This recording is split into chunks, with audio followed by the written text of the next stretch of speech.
আজিৰে পৰা তিনিদিনীয়াকৈ আৰম্ভ হ'ল ঐতিহাসিক জোনবিল মেলা।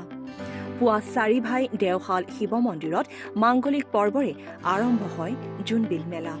পতাকা উত্তোলন কৰে সভাপতি জোনবিল উন্নয়ন সমিতিৰ সভাপতি সোণেশ্বৰ দেউৰীয়ে। বন্তি প্ৰজ্বলন কৰে গোভা দেওৰজা দীপসিং দেওৰজাই। ইতিমধ্যে লগত পাহাৰত উৎপাদিত মেটমৰা সম্ভাৰ লৈ জোনবিললৈ আগমন হৈছে পাহাৰৰ মামা মামীসকলৰ।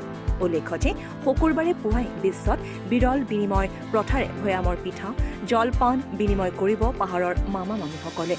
উপস্থিত হৈছে গোভা ৰাজ্যৰ তলতীয়া ৰজাসকল। এক প্ৰকাৰৰ জনগোষ্ঠীয় ঐতিহাসিক পৰম্পৰাৰে উদ্ভাসিত হৈ পৰিছে জোনবিলৰ বাকৰি। সমন্বয় ঘটিছে কৃষ্টি সংস্কৃতিৰ।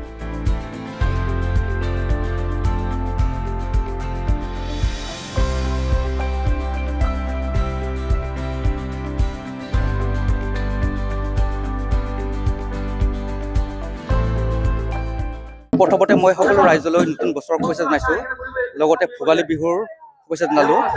আৰু আজি আমাৰ প্ৰথম কাৰ্যসূচী আছিল আমাৰ 4 ভাই দেওশাল মন্দিৰৰ মাংগলিক পৰ্বটো পুৱা 6 বজাত হৈ গৈছে। আৰু তাৰপিছত যিটো কি আমাৰ ইয়াত জোনবিল পথাৰত আমাৰ যিটো কাৰ্যসূচীটো আছিল আমাৰ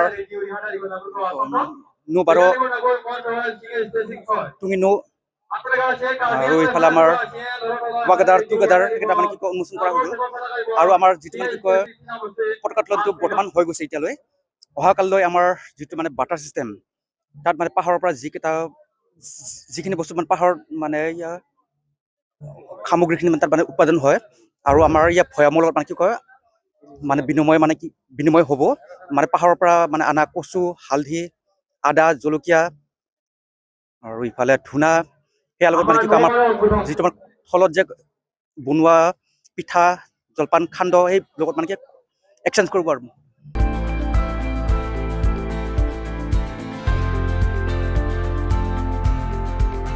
মৰিগাঁৱৰ পৰা হিমু বৰাৰ ৰিপৰ্ট, ডি নিউজ আৰু ডি নৰ্থ ইষ্ট।